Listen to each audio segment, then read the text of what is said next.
totalement inacceptables. Voilà comment Theresa May a qualifié les récents tweets de Donald Trump. D'ordinaire plutôt mesurée dans ses réactions, cette fois-ci, la première ministre britannique n'a pas mâché ses mots. Il faut dire que le président Donald Trump n'en est pas non plus à son premier tweet du genre. Ce dimanche, le chef d'État américain s'en est pris à plusieurs femmes parlementaires démocrates, leur suggérant, je cite, de retourner dans les lieux brisés et infectés de crimes d'où elles venaient. Pour le locataire de la Maison-Blanche, ces parlementaires n'auraient pas de leçons à donner sur la politique américaine, car elle viendrait, selon lui, de pays où les gouvernements sont catastrophiques et corrompus. S'il ne les nomme pas directement, les principales intéressées ont très vite été identifiées. Parmi elles, Alexandria Ocasio-Cortez, originaire de Porto Rico et récemment élue représentante de New York, et Ilhan Omar, élue dans le Minnesota.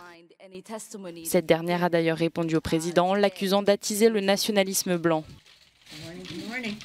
Nancy Pelosi, présidente de la Chambre des représentants, a jugé xénophobes les propos du président.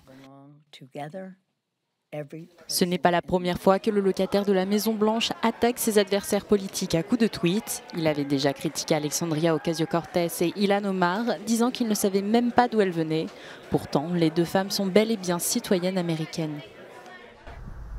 Cet incident aura tout de même réussi à unifier les démocrates, ou du moins pour l'instant.